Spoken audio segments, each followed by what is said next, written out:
Early in the morning, rising to the street. Throw me on that necktie, strap wingtips on my feet. Got to find a reason she was wrong. Got to find a reason the client's money's all gone. Always on my iPad, always got Wi-Fi. I can play this jury like a motherfucking riot. Good morning, everyone, to this episode of the Justice Team Podcast. I'm Brad Simon, your host for today, and we have a very interesting topic that we get a lot, which is, hey, you guys have a big law firm now. How did you get started? And this week we have a lot of special guests that started their own law firm, and some current employees that were on the defense side had their own law firm, joined us, and some that still have their own law firm. But first, we'd like to introduce this special drink made by a special lady who I've literally known all my life and maybe a little bit before, my mom, Linda Simon. Yes. There you go. So why don't you tell us a little bit about this drink and why you're liquoring us up at 9 a.m.? Well, I'm liquoring you guys up. In the microphone. I'm sorry. I'm liquoring you guys up at 9 a.m. because my son Robert asked me to make a special drink for this morning's podcast. My son Brandon asked me to make Bloody Marys, and I said, if I can't pull that off, you're getting an Irish coffee. He said, great choice, even better. So here you go, guys. Enjoy. Thanks, Mom, for the Irish coffee. Thanks, Linda. Thank you. So we're going to go around the room and introduce the members of this week's podcast. We'll start to my farthest right. Jenny, introduce yourself, please. Hi, I'm Jenny Anglin, and I've been at the Simon Law Group for about 2.5 years. Prior to that, I had a long and sordid history in the defense. Speaking of long and sordid, the next person we'd like to introduce is... Mauro, Fiore. Hello, good morning. Thank you so much for the invitation to be on this incredible panel. And, I've been around a long time. I think most people know me. I've been a plaintiff lawyer for 20 years and rocking and rolling every day. Rocking and rolling. He was almost late today because he got a ticket. What did you get a ticket for this morning? Oh, I got a carpool lane violation ticket, but I figure I owe the state one because I've done that 500 times without being caught. So finally, they got me. So State Bar, if you're listening, Mauro Fiore. If that's what's going to take me down, man, God bless him. Next is Sam Mirejovsky. Hi. Yeah, my name's Sam, and co-founded a law firm, Bergener Mirejovsky, with a good friend of mine, James Bergener, it's been a long road, and we've got a brand that we've built up, and good stuff. So it's an honor to be here, guys. I'm among some great people here. So Sam has his own podcast called Sam Nation, #SamNation, which he will probably be recording himself later this afternoon or this morning. Did that inspire you guys? It was part of our inspiration. I started listening to yours, and I was like, wow, if Sam can do it, literally anyone can do it. That's true. 100%. And next to Sam's left is my little brother, Brandon Simon. Hello.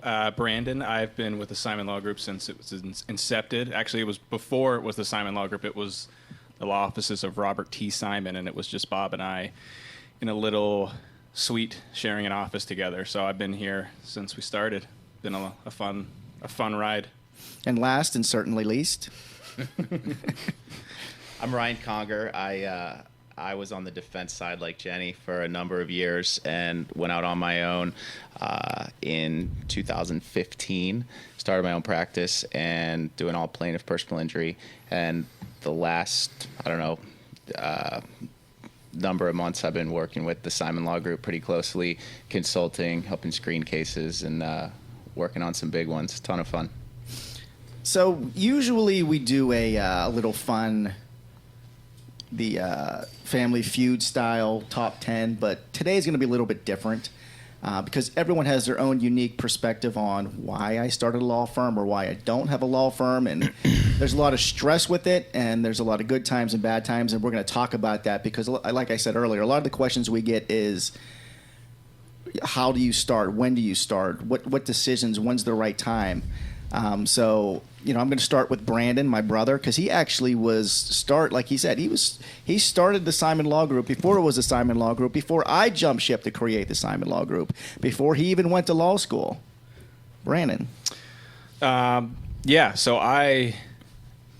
Robert, our other brother, the trial attorney, were you still working with Bob at Letter and Ojima when he went out on his own? No, I was doing mortgage real estate defense.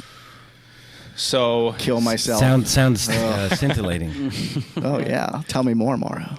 So I'm always good for a story. I was just finishing up undergrad, and I had no plans. I literally no plan. I didn't know what I was going to do. I was probably just going to stick around in D.C. and. That's the District of Columbia. Yeah, that's where we went to undergrad. And Bob called me up one day, and he said, I don't know why he asked my advice. Wait, you got to do Bob's voice. Wait, I'll do voice. Bob's voice. Okay. Hey, I'm Bob. So Bob called me one day. I remember I was kind of walking home. I was working for a law firm in undergrad, and he called me and said, hey, I'm thinking about going out on my own. And I don't know why he asked me, because I was a 22-year-old kid getting drunk on Bud Ice still, so I didn't know what to do. And he said, yeah, I need, if you want to come out and help me, start my solo practice. I'm bringing in a lot of cases. I think I can do it. So I literally the day after, I don't even think I went to my commencement ceremony. I just packed up and moved to California with Bob, moved into the condo with him, and we had a little office probably as big as this room. We didn't know what the hell we were doing. It was we didn't even know how to work a copier. We didn't know what we were doing, but Bob was bringing in a lot of cases, and let's talk about seed money. And seed money is kind of this. Bob got his seed money from a game show, and that's not a joke. So he was on Are You Smarter Than a Fifth Grader, and that was kind of it was the catalyst of right. how he got a lot of just cash, and instead of using that cash to do fun stuff, he invested in himself and invested in Brandon. And then I think they were 9 months into the law offices of Robert T. Simon, and these two knuckleheads couldn't figure out how to write a motion, and I'm sitting there writing motions all day long. Yeah, Brad sat us down. I was like, "What are you guys doing?"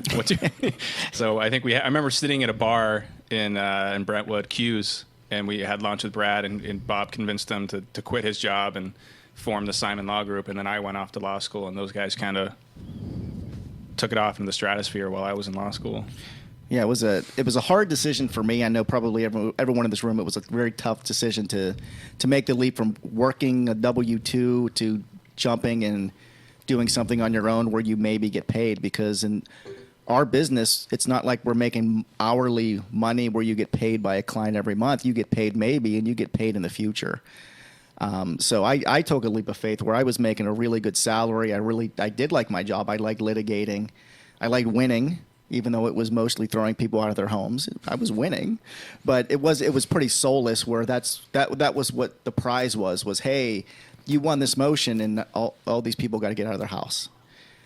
So when Bob talked to me, I said, "Okay, let's do it." And he had some money, and I had no money, and that was the perfect marriage. Isn't that every marriage, Mauro?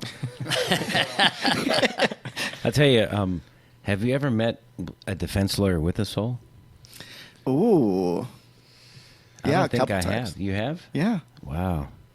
I don't know. I still haven't met one.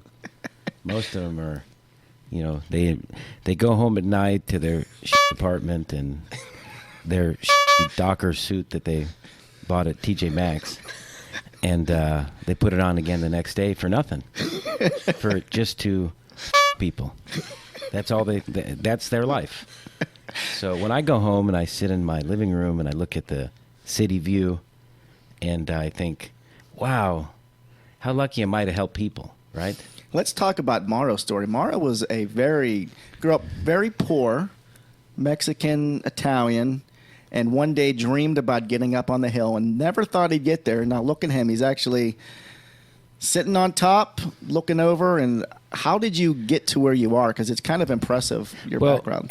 I kind of have a story like Brandon's, except that we can just leave out the college part. Because I didn't go to college, which is amazing. California has some amazing rules, and this is before the internet, so it was like hard for anyone to figure that out. But I was a caddy at a golf course in Palm Springs, and I had nothing to do one night, so I went. And I was 20 years But I old. thought you weren't allowed within 500 feet of kids. Was this like an adult golf course? There was supervision at all times. Joking. We're joking. Yes. He's allowed to be around children. Yes.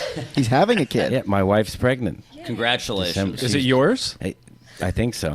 I think so. I thought you guys said inviting Mauro would make this more exciting. It is.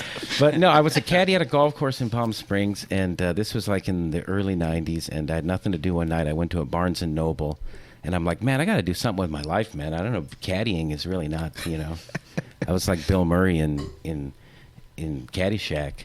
So I went into the aisle of the bookstore that said like career, books, right? I was like, oh man, I got to find a career, So then I pulled out a book that said, be a lawyer. I'm like, okay. So I'm looking at this lawyer book, and on the back it said non-traditional law schools. And I'm like, well, man, I'm kind of non-traditional, So then I looked it up, and it said in California had all these crazy rules where you don't have to go to law school, you don't have to go to college, and do shit. You just have to just pass the bar. I was like, well, I think I can pass the bar. I have a strong academic record of 2.0 in high school. So I called up one of these schools that was in Inglewood at the end of the runway.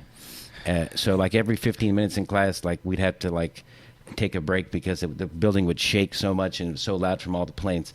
But it was at the end of the runway in Inglewood, University of West Los Angeles, who took me literally off the street, and 3 years later I passed the bar. Shocking, even to everybody, all my friends that I went to high school with, they're like, you're a lawyer? I'm like, yeah, I can't believe it either. And I was like 23 years old when I passed the bar. So that's my So odds. did you, when you came out and you're a lawyer, are you like, does anyone even want to hire you, or were you forced to open your own law firm, or was it someone's going to hire you? Actually, I actually got a job because I had a friend of mine that I went to West LA Law School with, which, by the way, is where Gary Dordick went to law school. And Gary has a similar academic record to mine. None, besides the law degree. This is an interesting concept, everyone. That some of the best trial lawyers that are around in the country are usually the B or C students that somehow just have a knack for connecting with people, and that's not reflected on standardized testing. You know the joke, right? What's the joke, Sam? Well, there's the one that everybody tells, right? The one about the A's. A students, what do? They teach, right? B students, they go and work, and then C students make all the money. Well, the variation on that is that after law school, A students teach the B students how to work for C students. There you go. And Right? That's And- probably pretty accurate. And it's pretty accurate. It's certainly in what I've experienced. So you don't want to get too high a grades in law school, kids. That's Really lower cautionary your tale. lower your standards a little But bit. however, though, there's a caveat to that. I did graduate like number 2 in my class at University of West Los Angeles. There's two people in the class, right? There might have been 50, but I was really no, good. that's awesome. I was very high up there, very high up there. It was a very strong group. I think when we all took the bar, like 4 people passed. Wow. Yeah, which is that's pretty good for an unaccredited law school. Mm-hmm. Yeah, well, when's the last time a client asked you what your grades were in Never. law school? Never. Or Where you went to school. Or even where you I've went had to law people school. once in a while. Someone will ask me where I went to law school, like maybe once a year, and I just laugh. You never heard of it. Yeah, small school. But I think having common sense like that, you know what plays on the street. I've watched guys sit and read a book and come up with ideas, and especially when I was on the defense side, and I would look and go, man, that's not really going to play in front of a jury. But they get really confident in some of those theories that they come up with in the lab, but I don't think that stuff's going to play on the street. So, Sam, you have built one of the biggest law firms in Orange County. And this has taken how long? When did you guys start, put your shingle up? When did that happen? It would have been the first week of January in 2004. Wow. So, but when you think about it, though, that's not that long ago, right? That's 14 years, 15 almost. But the story's funny because I had known James for some years before that. We were friends. I met him his first year of law school, and I was working at a PI firm that is now defunct and out of business. But it was hot, stuff back then, and it had a brand, and and they were getting a lot of business, and by virtue of that, I think I had some credibility, even though I really didn't know what I was doing. And I met James, and he was a first year law student at Whittier, and I said, "What are you going to do after law school?" He goes, "I don't know. I have no idea." I go, "You should do PI. PI is awesome. It's fun. You're helping people, and you can make money doing it. It's crazy." He goes, "Okay." And to James's credit, he was just crazy enough to believe me. So we kept up with our planning, and 3 years later, 3.5 years later, we opened the office, and it was seed money. I had this marketing business that was producing cash, but it was, Robbie over there smiling. It was making money in workers' comp. And anybody here who practiced in workers' comp in the mid-2000s knows it was good and it was about to go bad. Oh, I could tell you some stories. Yeah, I know. And the key thing in business is knowing when to get in and knowing when to get out. And it was the right time to get out. So instead of spending all that cash, I just put it into the firm, and it was the best investment I ever made. And it was. I'll tell you guys, it's not easy. And James had at that time he was working basically between two other places, and I was running the office, and we were slowly hiring and firing people, and it was it just took a lot of work, a lot of fine tuning, a lot of tweaking to get to where we are here. So where you are now, how many? You guys have this big, beautiful building out over in Newport. How many employees do you guys have now? About 90. 90, wow. Yeah. I mean, we're at 41, 42 right now, and I feel that that's a little uncontrollable for me. And you're back there managing it all. It's the most important thing is scaling, right? So the challenge you have when you've got a practice you start out, it's very familial, even if you're not actually related to one another. It's just comfortable, it's easy, and it starts to grow. And usually it's around that 25 to 35 body mark is when it becomes unwieldy. If you haven't set up teams, if you haven't set up middle management. At 50, if you don't have a strong middle management team, people that you have as lieutenants between yourself and, let's say, entry level or junior level staff, you're going to have pandemonium breakout. But if you start building that team, somewhere after that 30, 35 people mark, as you're approaching 50, and all you guys know that have done this, then all of a sudden you can grow to 200, you can grow to 300, you can grow to multiple offices, because in that pool of people you've developed talent that you can trust. In fact, to lead an office solo. So I think there's a way to do that for sure. And that takes a lot of.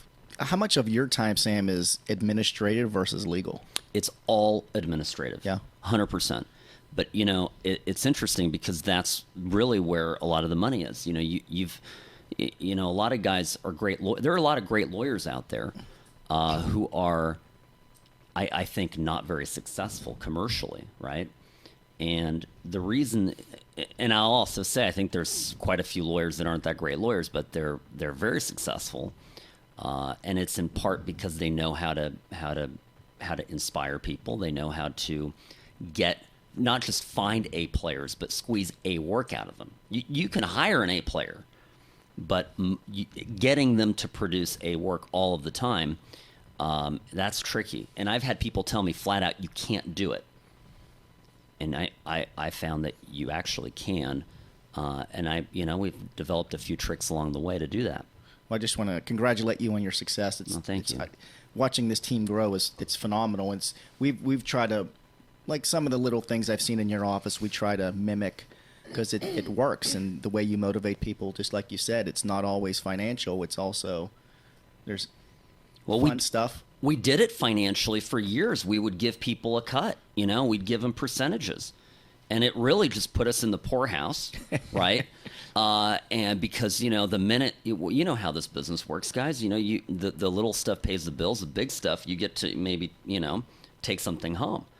Well, when the big stuff would come through, all of a sudden this giant chuck, but bunch of it was just going out the door, in a check to whoever's working the file. So it turns out that recognition is just as powerful as money. So we pay people well, but we fixed salaries, and turns out that people are working for you for a reason, right? They're working and not starting their practice because they want a steady paycheck. So let's talk about that because Jenny I just Anglin. wanted to say one thing about his office, because as I'm known to do, I snoop around this town looking for slip and fall cases. And so I might have snooped around their office once or twice looking at slip and fall cases. And the first time I went there, I remember I went back to my office, I think the next day, and I told one of the associates in my office, I said, man, I thought I'd seen everything, And you go to his office, and the way that it's set up, and the technology, and it really blew my mind. Truly, Mauro, thank you. It's revolutionary, and it was thinking. It's out of this world. It's not look at this stuffy law firm with books on the wall. It's high tech and people with headsets and ticker boards, and it's working. And like nobody had a pen. Or we don't let them have pens. Like nobody had a pen or paper. Have you seen the movie Grosse Point Blank? Yeah, no one's allowed to have a pen. Completely paperless. Like there was not. I mean, it's like an Apple store. It was perfect. Everything was it was crazy. It looks like it's a magazine, not a law firm. Oh, you're. And it was pretty impressive. And so we're going to try to move along because we have limited time. We got a lot of really good stories to get to. Now, Jenny is someone who was on the defense side, opened her own law firm, and then came on and joined our team. So that's kind of a unique situation where someone who had it and then said, I don't want to do this anymore. And Jenny, why don't you go into why and how and what the benefit is? Okay, well, I had only been in practice by myself for about a year and a half, and I was doing really well. And honestly, I had no designs to change or shift gears, but to be honest, like, if Bob Simon emails you and says, hey, what are you doing? It's like, well, okay, well, I always said if I ever switched, it would be like to work with Bob. That was it. So it still took like a huge leap for me to make that decision, though, even though I knew I'd be working for like one of the top law firms in California. I had just established my business and the money was coming in and I had really good clients. And so it took a huge leap for me to do that.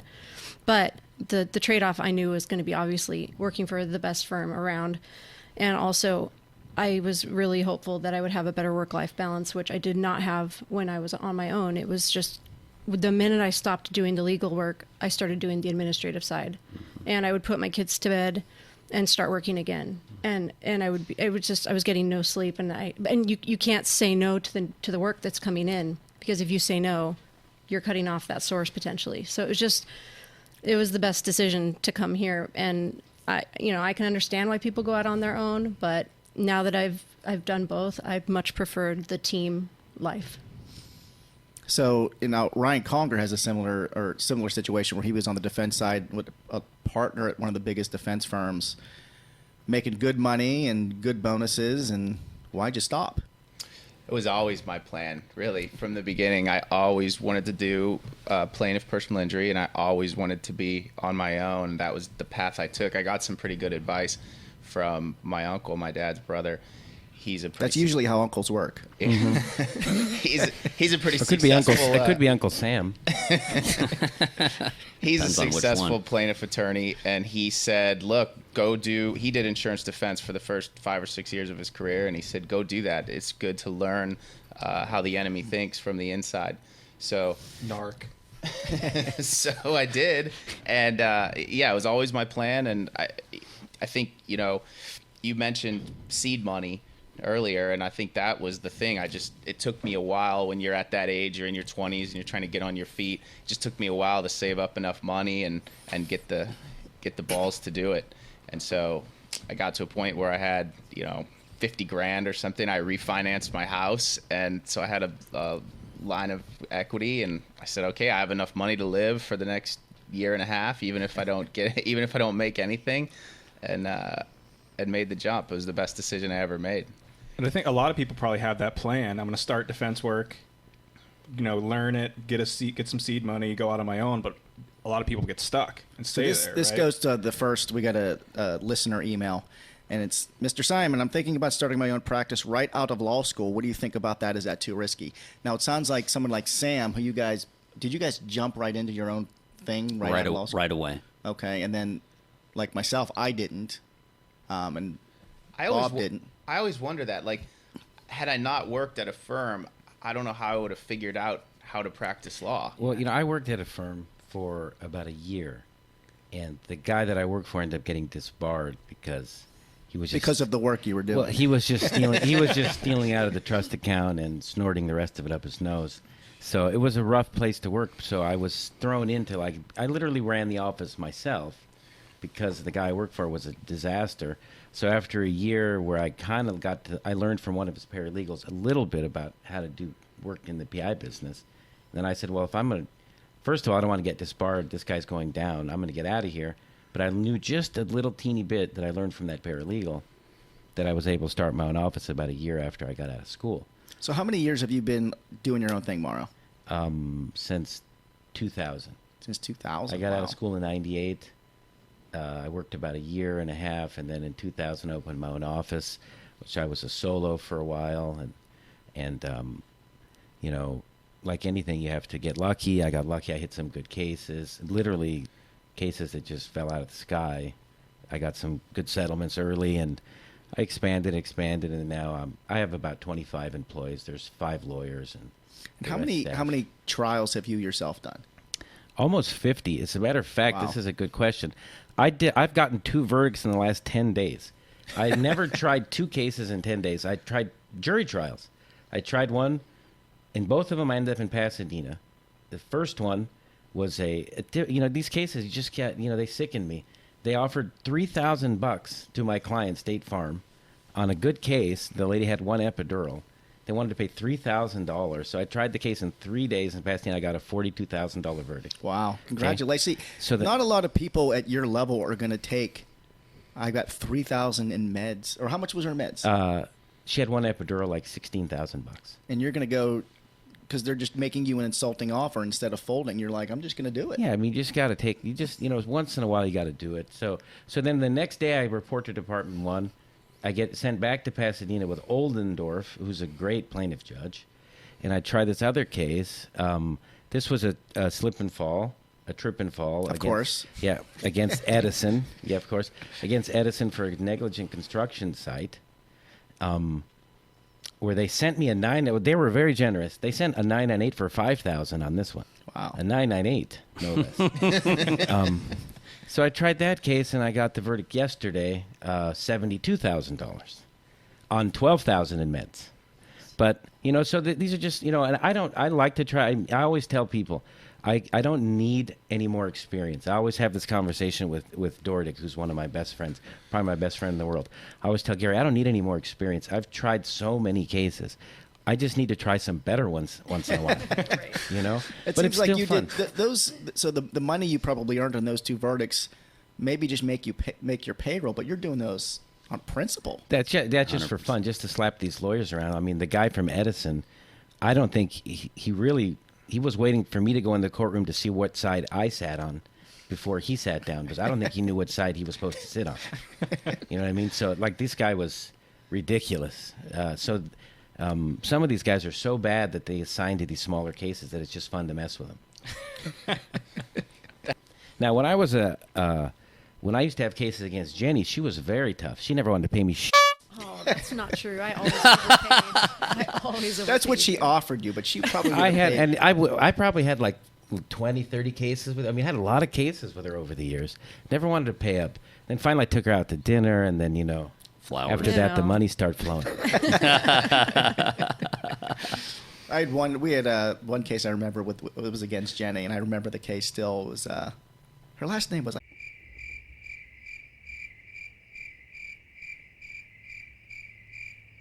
because we didn't know what happened, and then Jenny and I are like, the police report was wrong, and all these witness statements just didn't match up. And I remember where that accident happened, because I have to drive through there to get to our Hermosa Beach office all the time. I'm like, man, this intersection is confusing. Yeah. But I just remember her being like, let's see, and this was odd for a defense attorney who just wants to bill by the hour, was, hey, let's take a look and try to see what really happened here and try to work on a settlement. Like, that makes sense early on. And I think we got something that made sense, whereas most people, my first boss, Ron Raup, he was like, the client, let's do what's in the best interest of the client and look at the case and call up the plaintiff lawyer and say, what do you guys really want? Like, let's talk about, let's work from the back forward and just see, what do you want? How do we get there? And let's get it resolved. And I think some of the better defense attorneys are really like that. Like, Brandon, you've encountered some of those guys that just call you up and say, hey, what do you need? What do you need from us, or what do we need to give you to get this resolved? Flat fears, right? Totally. Yeah. I mean, I always thought I'm representing the insured. That's my primary duty, is to represent the insured when I was on the defense side. So I was just trying to get that guy out of harm's way, right? And I mean, so you got to make sure you have enough authority to do that. That's when you call up the plaintiff lawyer. You wanted cases against me, because I would have called you up and said, hey, what can I do to get this insured There's out some of trouble? defense lawyers that work like that still. I've dealt with some. I thought they didn't have souls, Mauro. Actually, there's a few that do now. Sometimes I go a little overboard. Some of them, actually, I'm friends with a couple of. I'm actually really good friends with a prominent defense attorney. I won't mention his name, as I don't want anyone to know that. But there's a big defense Mauro, lawyer after that's a dark. friend of mine. All right, we'll go to the next question. It says Bob, and I'm Brad, but they always assume it's Bob. Bob, how much money should we have before starting a law firm? Isn't litigation very expensive? Sam, how expensive is running a law firm in litigation? Great question. Why litigate right from the get-go, right? It's that question assumes that you're going to litigate every file, which of course you're not. Your model has to be one where you're willing to settle cases and be capable of settling cases pre-lit, which produces revenue in a quicker, obviously, one, and with less cost advance outlay. How much money do you need? I don't know. I mean, we did it, honestly. We probably invested somewhere in the neighborhood of 50 to 100K in the first year, of money from this other business that I had. And it worked just fine. I think you can even do it with less. I think you can start at very low-fi. One of the great things right now, very equalizing now, is the internet. And I don't know how much longer it's going to remain equalizing. Back when Mauro was starting and others, you had to be in the Yellow Pages, right? It was like Yellow Pages. I had a double truck ad. In Double the Yellow truck. Pages. What's a double truck? It's when you open it up and it's on both sides. Double truck. Both No, sides. I mean, and they would charge, it'd be like $7,000 or whatever a month for a double truck ad, and then they'd have they would do. I mean, and it was the dying days of the Yellow Pages, but before the internet was really the place where clients went to get business. So you're either in the Yellow Pages, or you're TV or radio, which is prohibitively expensive.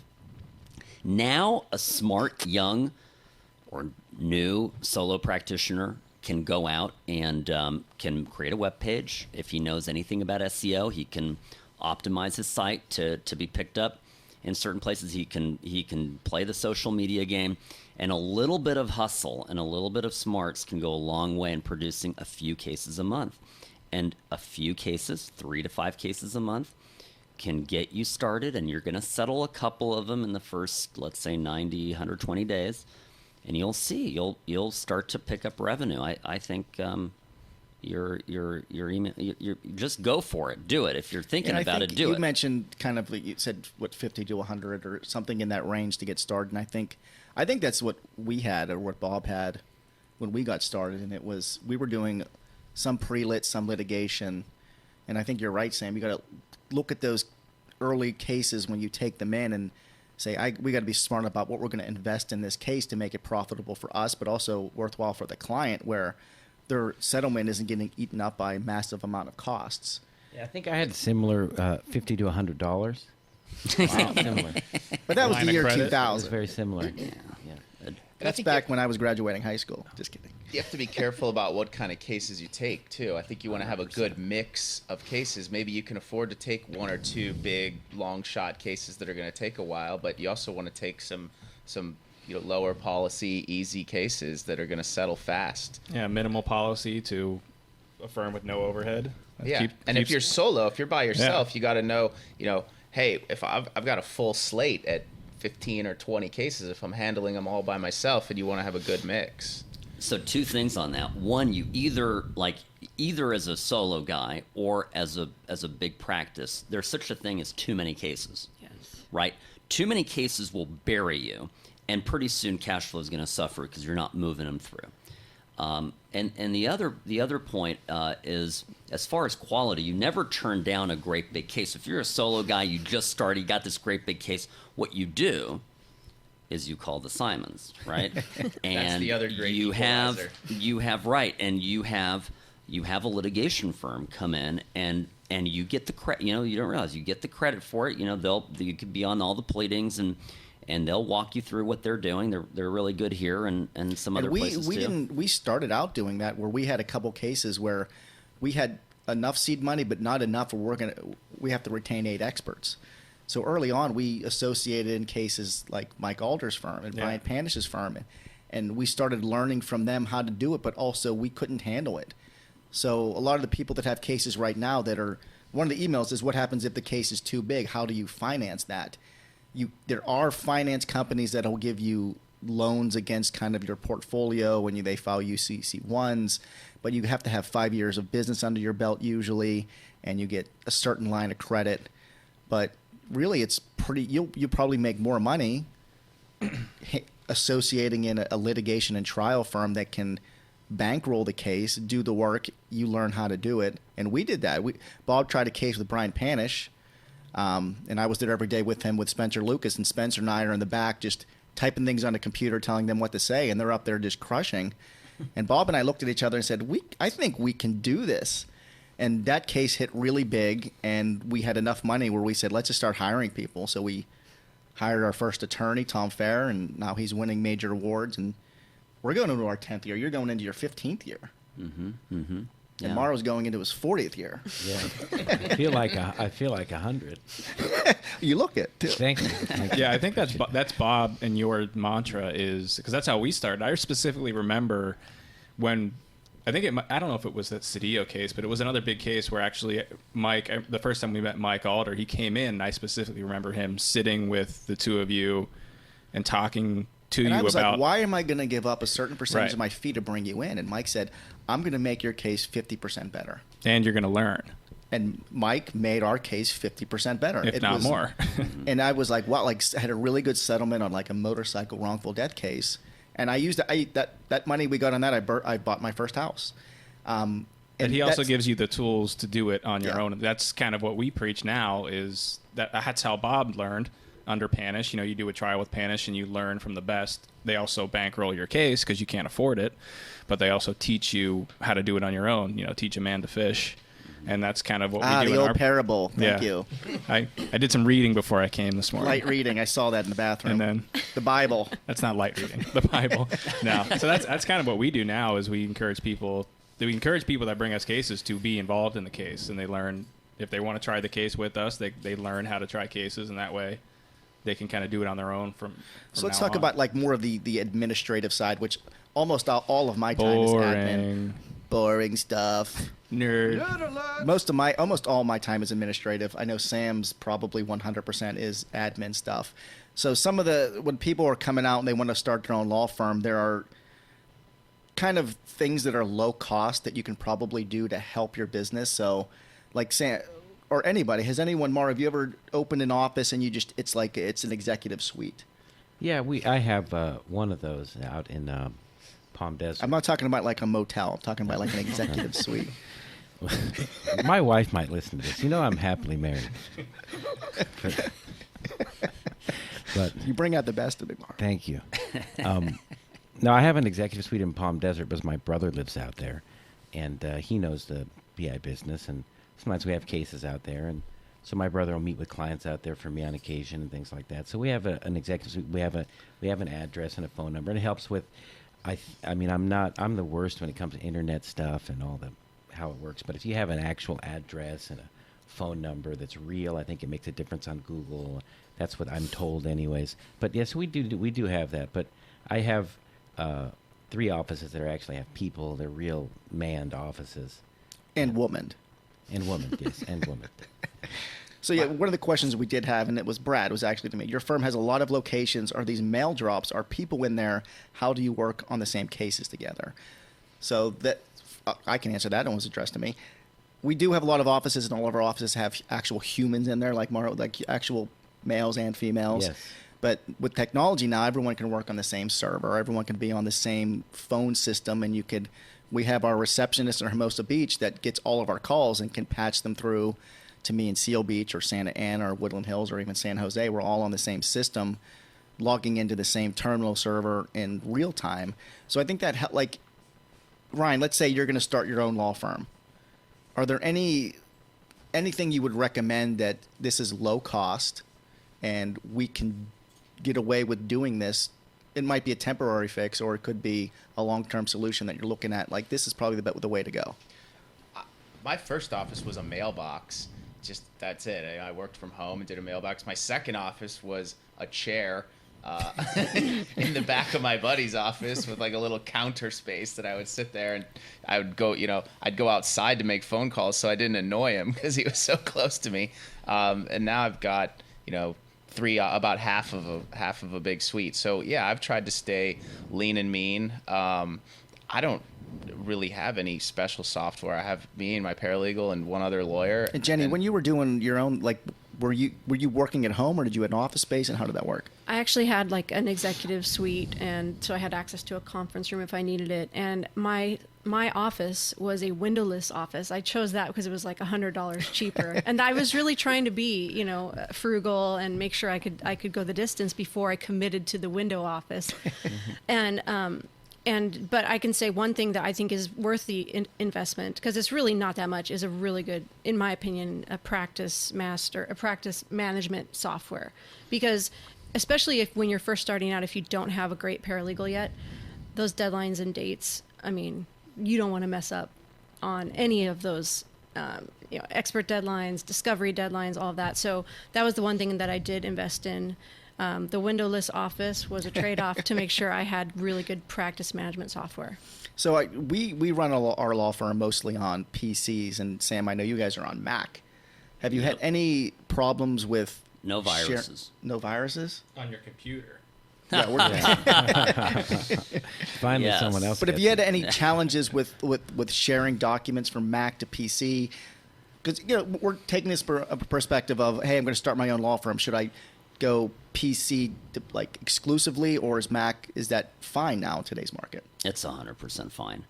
And in fact, we use a program called CasePeer that is web-based, but it's secure web-based, so it's on our server, but it operates, and it doesn't matter. Somebody could come in with a PC into our office and have the same exact screen and have the same exact functionality for basically the one program that runs our firm.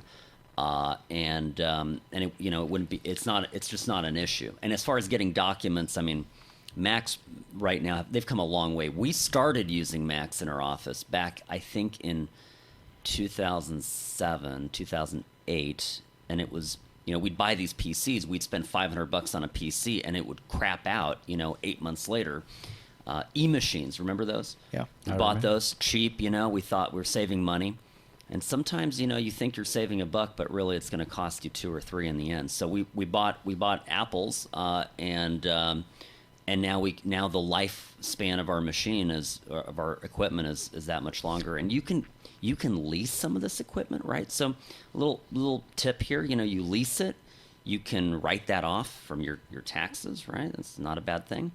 Right away, right? Every payment that you make, you're not spending, outlay of cash up front to buy the equipment. So some tricks. So, Mauro, what do you guys use for like your intake and phone system? Is it like a physical PBX or whatever that is, or is it something like web-based Ring Central? We use it's called Ring Central, Yeah. which is like a web-based phone system, and then we use FileVine, which is a cloud-based practice management software. And everyone, they usually are at the Vegas convention, and it's specifically made for personal injury. So it's a personal injury software system that, like you were saying, you can log in from anywhere. It doesn't matter where your office is. The phone system. So we have Sam, K-Spear, Mauro, FileVine. K-Spear's better.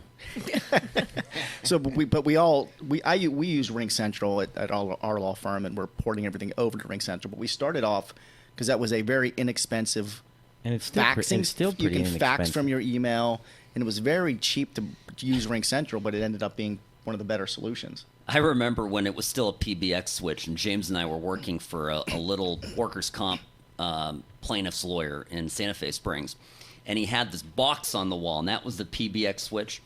And James had so many voicemails that it literally shut down the entire phone system. It jammed up the whole RAM because it had like 10 bytes of RAM. And if you had too many voicemails, it would shut down. So today, now the tech is so much better. We use Kerio, which is What is that? Kerio? Kerio, and it's a program that you will install on your own server. And as long as you've got a robust enough server, it's probably the most flexible system you can use because you have maximum control over how it works. And we use it for our entire firm, and it's been great. All right, so we're getting low on time, but I wanted to get to the last portion of this. And there's challenges with running your own firm, and I just wanted to get everyone's thoughts on, and you can think about it. I'm going to go around the room and start with Ryan. So, Ryan, you're going to be on the shortest leash. The best part about running your own law firm and the worst part about running your own law firm. The best part, I think, is being able to control your own schedule and, more importantly, pick your own cases. You know, coming from the defense side, you don't get to pick your own cases at all. You know, the case gets assigned to you. I love being able to meet the client and decide, is this somebody that I want to represent? That's definitely the best thing. The most challenging thing is just the stress, because the buck stops with you, you know, and you've got a couple people working for you. You guys have a ton of people working for you. You feel responsible to make overhead and all that kind of stuff. So, but I love it. I wouldn't have it any other way. We'll hop over to Jenny. Oh, boy. I mean, I think for me, the best thing about having my own law firm was just being able to make a very big change, because where I was at, it was going to be more of the same for the rest of my life, however long I stayed there. So it was just the power of knowing that you can change your life and circumstance. But for me, like, the negative was I actually felt like I had less control over my schedule, because every depot, every mediation, every MSC, everything, that was me going there. You didn't have, I didn't grow yet to the point of having associates. So for me, the negative was just the overwhelming pressure on one person and not having a team to kind of bounce ideas off of. Mauro? I think probably the best part is obviously the freedom it gives you to schedule your own life around work.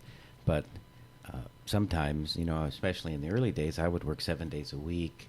I mean, you know, now maybe I'm not grinding as hard as I used to be, but and especially now, like especially my employees that have been with me for the last 6, 7, 8, 9 years, they must think, oh man, this guy he rolls in and out, and it's like, man, they should have been with me the first 10 years. Yeah. And I work 7 days a week. But so now, you know, if you put in the time, there's a lot of rewards to being having your own office and your own firm. A lot of rewards that are good, and you can take advantage of that. And the negative is just the, you know, like Ryan was saying, the buck stops with you.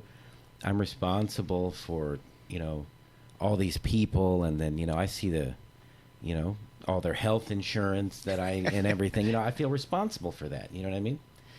So yeah, you're responsible for a lot of people in their lives and them taking care of their own families, right? So you want to make sure that you keep all the balls in the air and you keep juggling everything and you keep everybody employed and happy and prospering, because I've always thought if the boss is the only one that's making any money, it's probably destined to fail. You know what I mean? At my office, I'm pretty generous with my employees. Hopefully they're listening. I'm pretty generous with my employees and the lawyers that work for me. I like them all to do well. But if we're all doing well, then everybody's happy. It's just, if I'm the only one doing well, I don't think that's really a recipe for success. And I think I'll jump in because the biggest negative is, Ryan, like, the buck stops with you and you're responsible. And a lot of my employees are our family members. And if the ship goes down, my mom's on the street. She's not making us coffee in the morning. It's a lot of pressure, but at the same time, the biggest positive is we have control of how this thing goes. And we're able to make the decisions, and we can do fun things. Like I can talk to Teresa about new business venture, and it's cool and it's fun, and we can choose which clients. Like Ryan and I will talk about, should we take this case? Should we not take this case? Bob's like, I love this case, and Ryan's like, here's the 5 grenades you didn't see. But it's fun to make that decision, and it's, for me, biggest thing is control, but the worst thing is also you're in control. What about you, Sam? Oh, I think what you all have said is spot on. I identify, Mauro.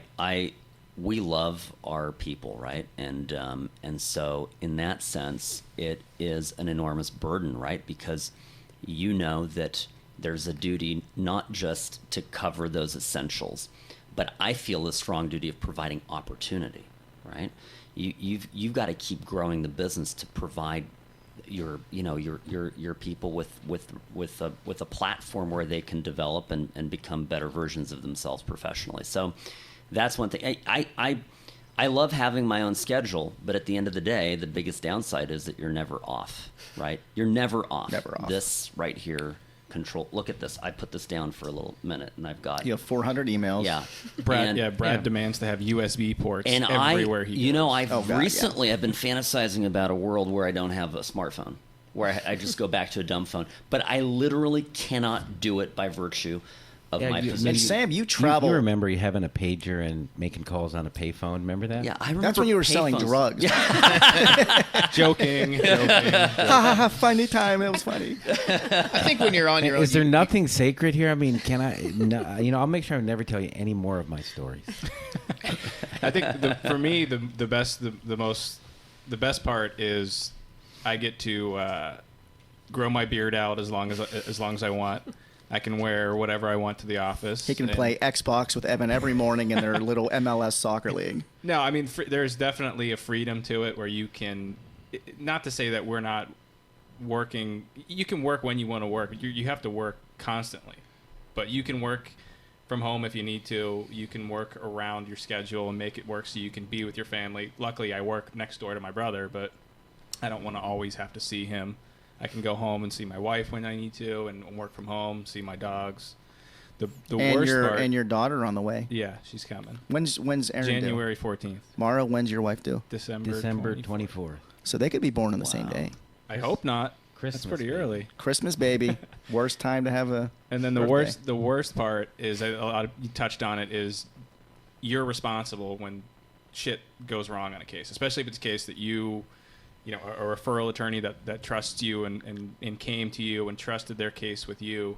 You're responsible if shit goes south. You have to, like Bob always says, jump on the grenade, put out the fire. It's your brand, it's your name, it's your face on the company. So you're the one who has to stop what you're doing, no matter how important it is, and take care of. Yeah, a lot of the things that Bob and Brandon do are just damage control, jumping on the grenade and doing the things that we don't want our employees doing.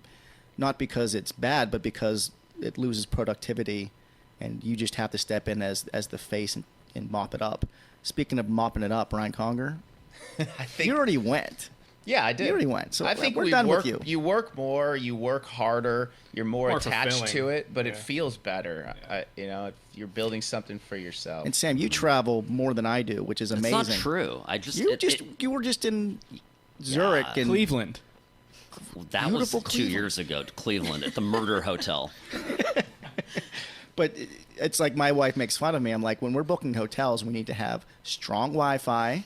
We need to have places to plug in our phones next to the bed so I can charge my phone while everyone's going to sleep. But when I'm in Europe, I never sleep. So my family's from Europe, so I go there to visit once in a while. But I never sleep because the work day, because they're 9 hours ahead. So you're up during the day, European time, and then you're up basically all night because that's the work day here. And you wouldn't do, if you were an employee, if you were, let's say, working at Bergener Mirejovsky, you would take your 2 weeks off and you kind of check in once every few days and you'd unplug. I remember being in Scotland and waking up to probably 200 WhatsApp messages. And I scrolled to the first one, and they were waiting on a verdict. And they're like, verdict came in 5 minutes. I'm like, well, we got defensed. And then I was about to go back to sleep, and I scroll through, and I'm like, oh my God. So this was the Pebley case that we had, and I'm looking at it and that verdict was disputed liability with a ton of things the jury to decide.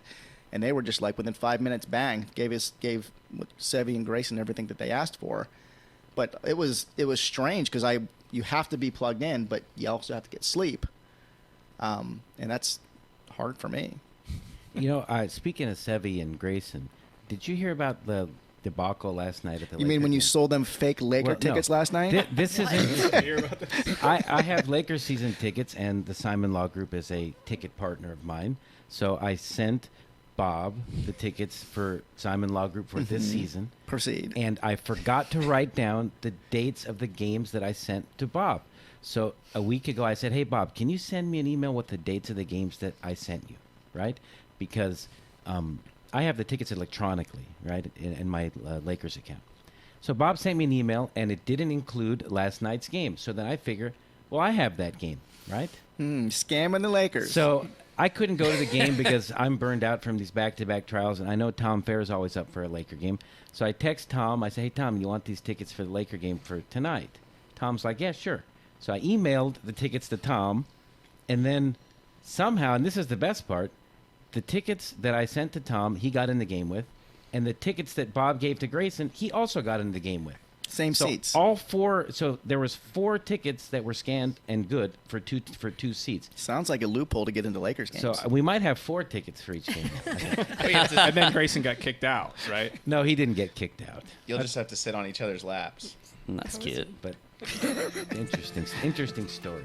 All right, everyone. That ends our exciting How to Manage and Grow a Law Firm section of the podcast. Thank you for having Take us out. Legal issue that I wish you saw. Your Honor, Mr. Know-It-All. Clear your eyes and I'll show you, 'cause with this writ I'll share. With this writ I'll share your lousy view. Yeah. With this writ I'll share your lousy view. Publish me up some new case law. Young appellate justice gonna make the call. Falling all over myself to argue perfect points in public policy, 'cause with this writ I'll share your lousy view. Yeah. With this writ I'll share your lousy view. Legal issue that I wish you saw. Your Honor, Mr. Know-It-All. Clear your eyes and I'll show you, 'cause with this writ I'll share. With this writ I'll share your lousy view.